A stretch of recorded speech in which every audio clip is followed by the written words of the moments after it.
இதெல்லாம் போயின்னு சொன்னா நீங்க நம்புவீங்களா? இந்த லயோலா காலேஜ்ல ஜாப் ஃபேர் நடந்ததை பத்தி. ஜாப் வாங்க இன்டர்வியூக்கு எப்படி ப்ரிப்பேர் பண்ணக்கூடாது, ஸ்கில்லுன்னு ஒரு வீடியோ வந்துட்டு இருக்குது.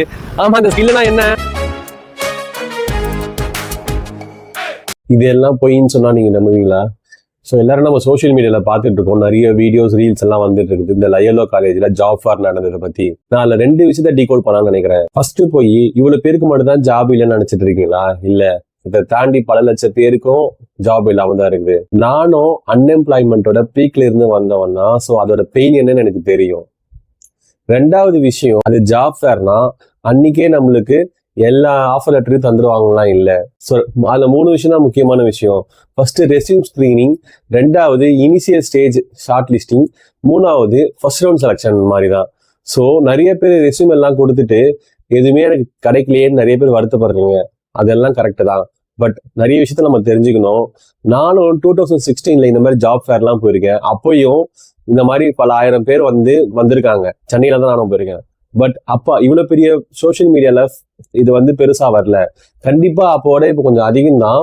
பட் இப்போ இது ஈஸியா வைரல் ஆகுது, நிறைய பேருக்கு தெரியுது. யாரும் இதை நினைச்சு பயப்பட வேணாம். ஸோ இவ்வளவு பேர் காலேஜ் படிக்கிறாங்கன்னா கண்டிப்பா அவ்வளவு பேருக்கும் ஜாப் கிடைக்கும். பட் கொஸ்டின் எப்ப கிடைக்கும்ன்றது தான். ஸோ என்ன கேட்ட நான் என்ன சொல்லுவேன்னா, கண்டிப்பா எல்லாருக்கும் ஜாப் கிடைக்கும். அது எப்ப கிடைக்கும்ன்றத நம்மளும் டெய்லி நம்ம அதுக்கான ஸ்டெப்ஸை ஒவ்வொன்றா எடுத்துட்டு இருந்தா கண்டிப்பா அதை மூவ் பண்ணலாம். இதுக்கே பல லட்சம் பேர் அட்டென்ட் பண்ணாம இருக்காங்க. ஸோ கொஞ்சம் பேர் வெளியே வந்திருக்காங்க பார்த்தீங்களா, அதுவே ஃபர்ஸ்ட் சல்யூட் தான். ஸோ அதே போல எல்லாருமே வெளியே வரணும். ஜாப் தேட காலேஜ் முடிச்சோடனே தேட ஆரம்பிக்கணும். கேப் விடக்கூடாது. அதுதான் ஃபர்ஸ்ட் பாயிண்ட். இன்னொரு விஷயம் நான் சொன்னது, டெய்லி என்ன பண்ணணும்னா, ஸோ நம்மளுக்கு எந்த கரியர்ல போகணும் நம்ம சூஸ் பண்ணிட்டு அதுக்கான ஸ்டெப்ஸை நம்ம டெய்லியுமே ஒவ்வொன்றா பண்ணிட்டு இருந்தா நமக்கு அதுக்கான ஈஸியா பண்ணலாம். என்ன ஈஸியா பண்ணலாம்? ஸோ இப்போ பல லட்சம் பேர்ல இருக்காங்க. ஸோ பல லட்சம் பேர்ல இருந்து ஒரு ஸ்டெப் எடுத்து வச்சா 1 லட்சம் பேர்ல இருந்து நம்ம வைக்கலாம். ஸோ அந்த 1 லட்சம் பேர்ல இருந்து ஒரு ஸ்டெப் எடுத்து வச்சா நம்ம பல ஆயிரம் பேர்ல இருந்து வரலாம். ஸோ இப்படிதான் ஒவ்வொரு ஸ்டெப்பா நம்ம மூவ் பண்ண முடியும். கண்டிப்பா எல்லாருக்கும் ஜாப் கிடைக்கும். ஸோ நிறைய ஆப்பர்ச்சுனிட்டிஸ் இருக்குது. ஃபர்ஸ்ட் ஆப்பர்ச்சுனிட்டிஸ் தான் இந்த ஜாப் ஃபேர். ஜாப் ஃபேர் மட்டும்தான் ஆப்பர்ச்சுனிட்டிஸ் இல்லை, ஜாப் ஃபேர் ஒரு ஆப்பர்ச்சுனிட்டிஸ். ஈவன் அதை தாண்டி நிறைய ஸ்டெப்ஸ் இருக்குது எப்படிலாம் அப்ளை பண்ணலான்றதும். ஸோ அதெல்லாம் நிறைய பேர் அதை பத்தி வீடியோ போடுறாங்க, அதையும் நீங்க பார்க்கலாம். பட் இந்த பேஜ் எதுக்காகனா, VLSI செமிகண்டக்டரை கரியரா சூஸ் பண்ணவங்களுக்கு கண்டிப்பா இந்த பேஜ் யூஸ் ஆகும். ஸோ அதுக்காக ஜாப் எப்படி வாங்கலான்ற என்னோட ஐடியாவை நான் தரேன். நான் எப்படி போகணுன்றதையும் நான் ஷேர் பண்றேன். ஸோ அதுக்காக ஸ்கில் என்னெல்லாம் வேணும், ஸோ 200 days சேலஞ்ச் தான் என்ன, எல்லாமே இந்த பேஜ்ல இருக்குது. பார்க்காதவங்க கண்டிப்பா பார்த்து தெரிஞ்சுங்க. ஸோ அன்எம்ப்ளாய்மெண்ட் கண்டிப்பா ஒரு பெரிய வழி தான். கண்டிப்பா ஐ ஹோப் எல்லாருமே அதுல இருந்து வெளியே கண்டிப்பா ஒரு நாள் ஜாப் வாங்குவோம். நானும் அப்படிதான் வாங்கினேன். I pray. ஜாப் வாங்க இன்டர்வியூக்கு எப்படி ப்ரிப்பேர் பண்ணக்கூடாது? ஸ்கூல்லலாம் குவார்டர்லி ஆஃப் இயர்லிக்கு எக்ஸாம் முடிஞ்சு லீவ் விடுவாங்க. அப்போ அந்த 10 days நல்லா என்ஜாய் பண்ணிட்டு கடைசி 1 நாள் 2 நாளுக்கு முன்னாடி இந்த அசைன்மெண்ட்லாம் உட்காந்து மாங்கன்னு எழுதிட்டு இருக்க போல, அந்த மாதிரி பண்ணக்கூடாது.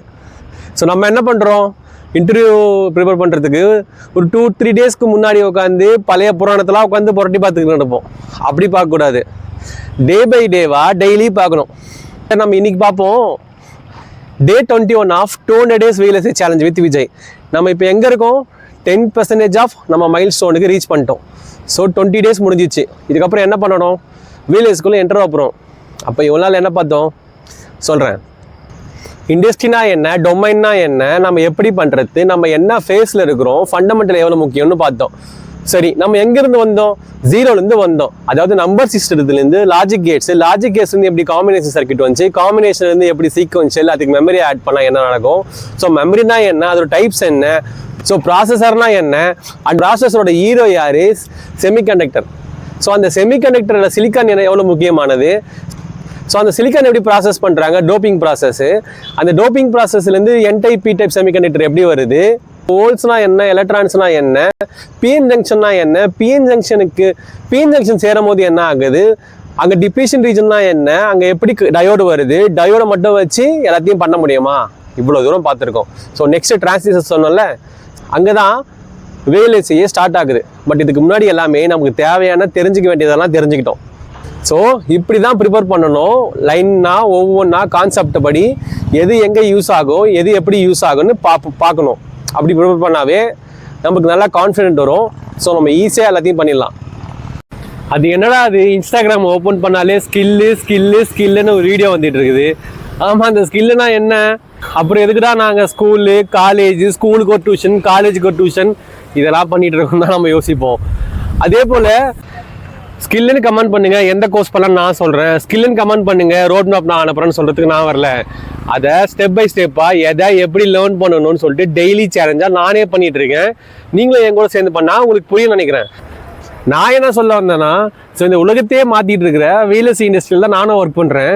ஸோ VLSI இண்டஸ்ட்ரிக்கு என்ன ஸ்கில்லாம் தேவைன்றது தான் டே பை டேவா ரியலாக 20 days வீடியோ சேலஞ்சுன்னு சொல்லிட்டு நான் போட்டுட்டு இருக்கேன். பார்க்காதவங்க அந்த வீடியோ பார்த்தா புரியும்னு நினைக்கிறேன். ஸோ VLSI செமிகண்டக்டரை பற்றி தெரிஞ்சுக்க அந்த வீடியோ பார்த்தா உங்களுக்கு தெரியும்.